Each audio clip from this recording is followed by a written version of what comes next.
Welcome back to our YouTube channel. Today's story will take you thousands of feet above the ground, into a place where fear, fate, and courage collide. This is not just a flight story, it's the story of someone no one noticed, until it was too late to ignore her. So sit back, fasten your seatbelt, and let's begin. The cabin lights dimmed as the airplane cruised steadily through the sky. The soft hum of the engines blended with quiet conversations, the tapping of keyboards, and the occasional laughter of children. For most passengers, this was just another routine flight, nothing special, nothing memorable. In seat 14C, a young woman sat silently by the window. She didn't stand out. No expensive clothes, no loud voice. No one waiting to greet her at the destination. Her hoodie was faded, her backpack worn, and her headphones old enough to have frayed wires. She stared out the window, watching clouds drift by like slow-moving dreams. People passed her seat without noticing, flight attendants offering drinks, passengers stretching their legs, a man arguing softly on his phone before airplane mode kicked in. Her name was Alara. No one asked it. No one cared to know. She was the kind of person the world learned to overlook easily. Alara had learned that too. She'd grown up being the quiet one, the girl teachers forgot to call on, the student classmates barely remembered, the adult whose ideas were ignored until repeated by someone louder. She didn't fight it anymore. Silence was easier, safer. The seatbelt sign pinged softly. Outside, the sky was clear, but Alara felt something she couldn't explain. A faint tension, a subtle vibration beneath her feet. Not turbulence, this was different. Her eyes narrowed slightly. She removed one headphone.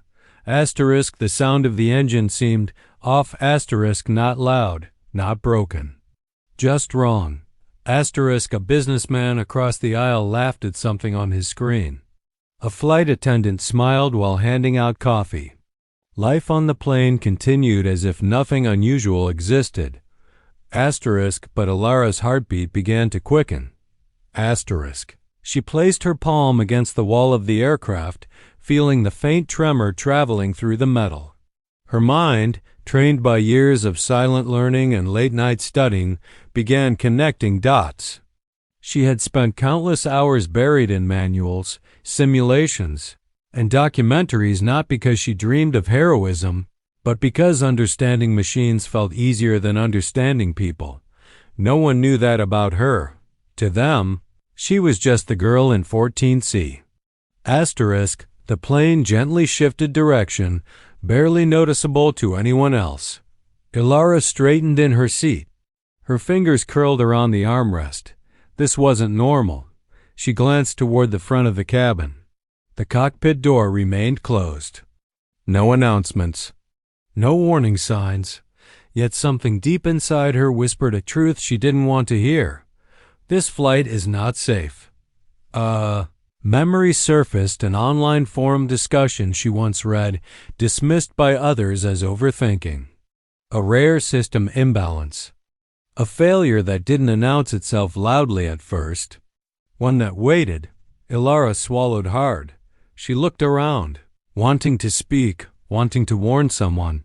But how do you tell a stranger that something invisible is wrong? How do you convince a world that never listens? She stayed seated. For now, the cabin lights flickered for half a second. No one reacted, but Alara did. Her breath caught, and her gaze locked forward. The quiet girl in seat 14C was no longer just watching the sky. She was watching time run out. And this was only the beginning. The cabin lights flickered again. This time. People noticed. A low murmur spread through the passengers like a ripple in water. Someone laughed nervously.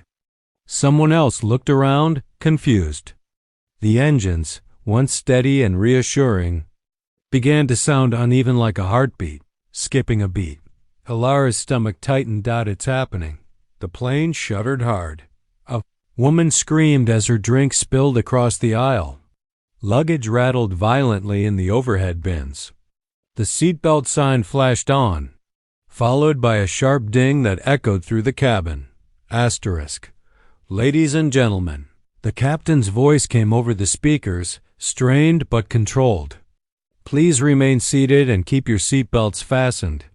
The announcement ended too quickly, too abruptly. Asterisk before anyone could ask questions. The aircraft dipped suddenly, sending a wave of panic through the cabin. Oxygen masks dropped from the ceiling with a sharp hiss. Swinging wildly in front of terrified faces, asterisk screams erupted. A child cried. A man prayed loudly. Asterisk. Someone shouted for a flight attendant. Alara didn't move. Her hands shook, but her eyes stayed locked forward. The vibration she had sensed earlier was stronger now, pulsing through the floor like a warning siren only she could hear. Asterisk. The plane wasn't just losing balance, it was losing control.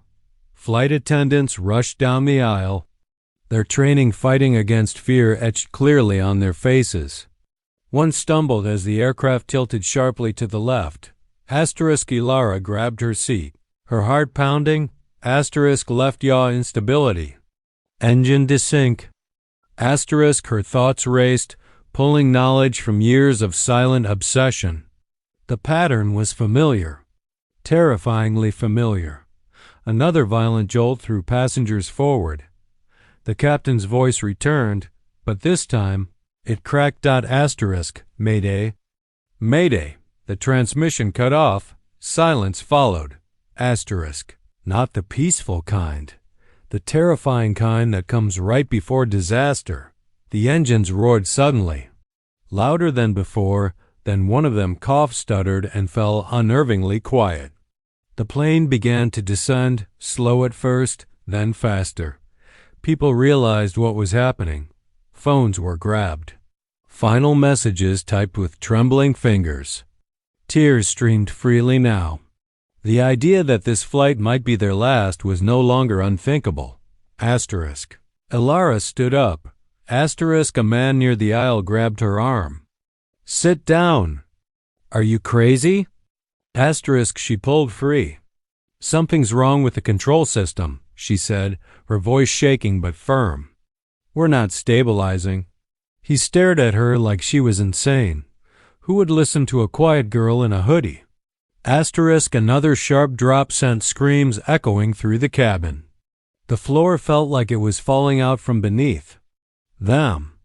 Asterisk. That's when Ilara saw it, a faint wisp of smoke slipping from the front of the plane. The cockpit. Her chest tightened. This was no longer just a suspicion. This was an emergency.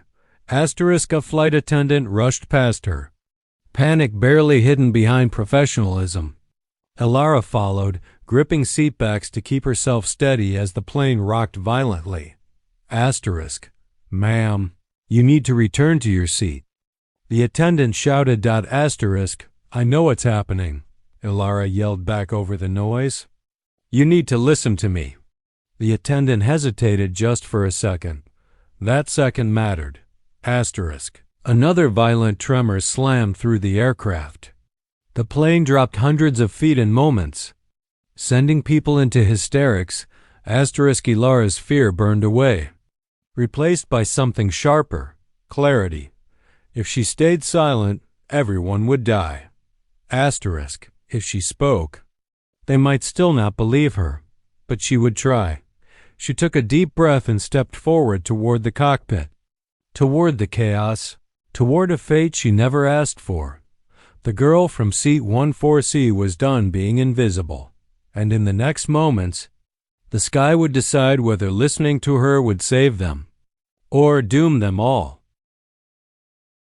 The cockpit door shook as another violent jolt ripped through the aircraft. Asterisk. Open it. A flight attendant shouted, pounding against the reinforced door. Asterisk. For a terrifying second, nothing happened. Then the lock clicked. The door swung open, releasing a cloud of smoke and the sharp smell of burnt electronics into the cabin. Inside, chaos ruled. Warning alarms screamed from every direction. Red lights blinked across the control panels like a battlefield of failures. Asterisk, the co-pilot, was slumped sideways in his seat, oxygen mask hanging loose.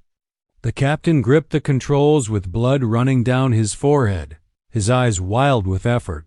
Asterisk, we've lost partial control, he gasped. Systems aren't responding. Ilara froze just for a heartbeat. Then she moved. Asterisk, left engine thrust is unstable, she said quickly, stepping forward. The auto-stabilization system isn't syncing. You need to switch to manual balancing before the yaw gets worse. The captain stared at her. Who are you? Asterisk, no time, Ilara replied. Her voice was calm now, shockingly steady. If you don't override it, the plane will roll. Another alarm screamed. The plane dipped violently, throwing Ilara against the doorframe. She caught herself, pain shooting through her shoulder, but she didn't stop. The captain hesitated, then nodded. Do it. Asterisk, Ilara reached for the panel, hands trembling but precise. She disconnected the automated system and adjusted the thrust ratios manually, just as she had practiced countless times in simulations she was never meant to touch. Asterisk, the plane shuddered, then steadied slightly. The screaming outside softened, replaced by confused silence. It's not fixed, Ilara said. Just buying time. Asterisk, the captain wiped blood from his eyes. We're losing altitude too fast. Asterisk, Ilara scanned the instruments. Her mind raced, filtering panic into patterns. Asterisk, hydraulic pressure drop, she said. Secondary controls should still respond. We need to reroute power. She glanced at the co-pilot. He's unconscious. Oxygen deprivation. The captain nodded grimly. Another warning blared louder than the rest. Ilara's breath caught. Engine 2 was overheating. Asterisk. If it fails completely, we spin, she said. You need to reduce thrust now. Asterisk, we'll lose lift. Better than losing control, Ilara snapped. For the first time, the captain didn't question her. He followed her instructions. The plane groaned in protest, but the roll stabilized. Outside the cockpit windows, the horizon stopped spinning. Passengers felt it too. For the first time since the nightmare began, the aircraft wasn't falling. Ilara exhaled slowly. Then the lights went out. Asterisk, total darkness swallowed the cockpit, broken only by emergency red lights. The engines hummed unevenly, fragile and strained. Asterisk, the captain laughed bitterly. Electrical failure. Of course. Ilara closed her eyes for a moment. Think. Asterisk. She remembered a technical article she once read at 2 a.m, ignored by everyone else online. A backup system buried deep within the aircraft's design, rarely used, rarely tested. Asterisk. Emergency auxiliary power, she said softly. It's still available. Asterisk, the captain blinked. That system hasn't been engaged in years. Then it's time, Ilara replied. She guided his hands, showing him exactly where to reach. Exactly which switches to flip. The cockpit flickered. Screens blinked back to life. Asterisk, stabilization returned, not perfect, but enough. Asterisk, the captain stared at her, awe replacing fear. You just saved us. Asterisk, Ilara shook her head. Not yet. We still need to land. A new problem appeared on the display. Their nearest airport was far. Fuel was limited. Weather conditions were worsening. The captain's jaw tightened. We may not make it. Ilara looked through the windshield, clouds rushing past like dark waves. We will, she said quietly. But we need to work together. Asterisk, outside the cockpit, passengers waited silent, hopeful, afraid.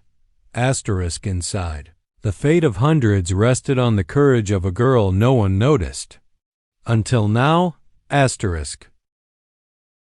This is the final chapter of our story. The moment where silence meets courage, where fear meets hope, and where the girl from Seat 14C proves that heroes don't always look like heroes.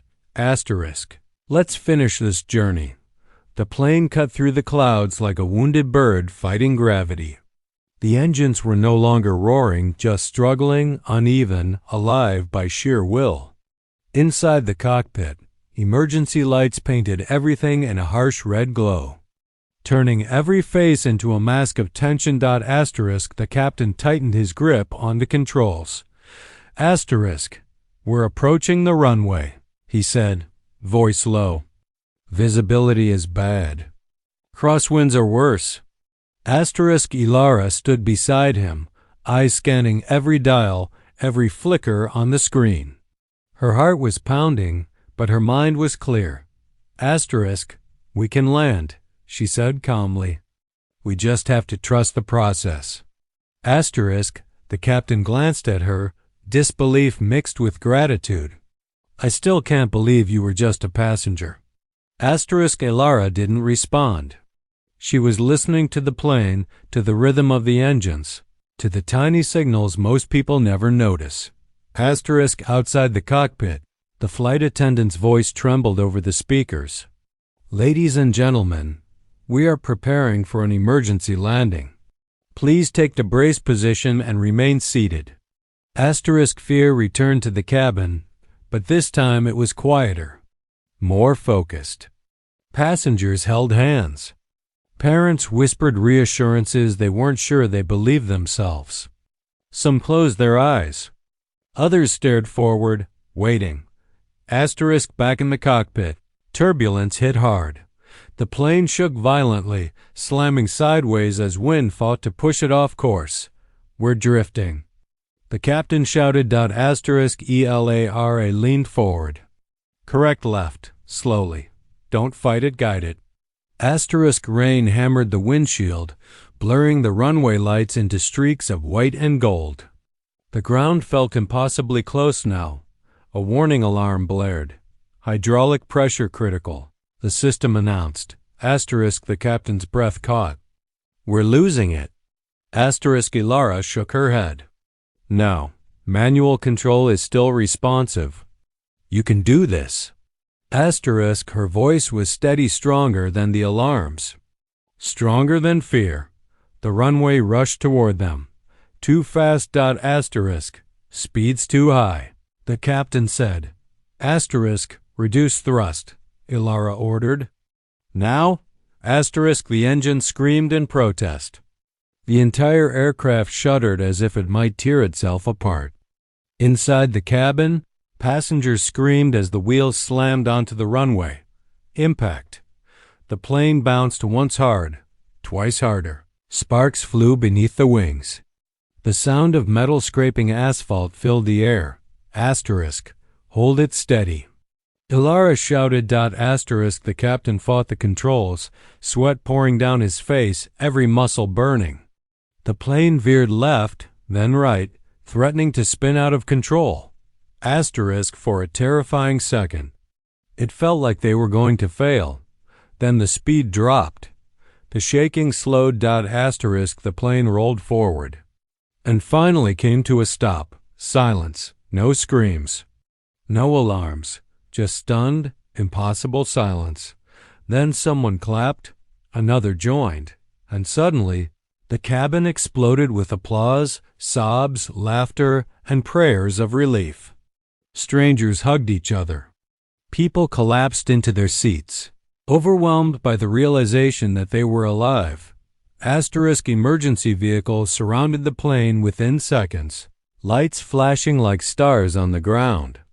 The cockpit door opened as rescue teams rushed in. Asterisk. The captain turned to Ilara, eyes filled with tears. You saved everyone on this plane. Asterisk. Ilara shook her head gently. No, she said. We listened. That's what saved us. Asterisk. As passengers evacuated, many searched for her, the girl who had stepped forward when everything was falling apart. Asterisk. Where is she? Asterisk. That girl from the cockpit.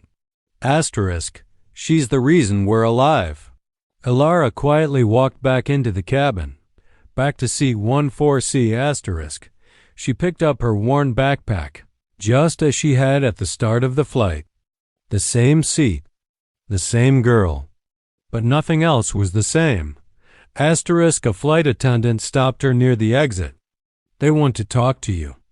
The airline. The press, everyone. Elara looked back at the plane, scarred, damaged, but standing. For once, she said softly, I don't want to be seen. I just want them to learn. Asterisk outside, applause followed her anyway. Cameras flashed. Headlines would soon spread across the world. Asterisk, unnoticed passenger saves flight. Asterisk, hero in seat 14C. Asterisk, experts would analyze her decisions. Airlines would update procedures. People would argue about whether someone like her should have been ignored in the first place. Asterisk, but Elara returned to her quiet life. Asterisk, still wearing a hoodie. Still speaking only when necessary. Still often unnoticed. Asterisk, except now she knew something powerful. That being quiet doesn't mean being weak. That being ignored doesn't mean being unimportant. Asterisk, and that sometimes the person no one listens to is the one who can save everyone. Asterisk. The girl in seat 14C didn't ask for attention. Asterisk. She only asked for one thing. Asterisk. To be heard.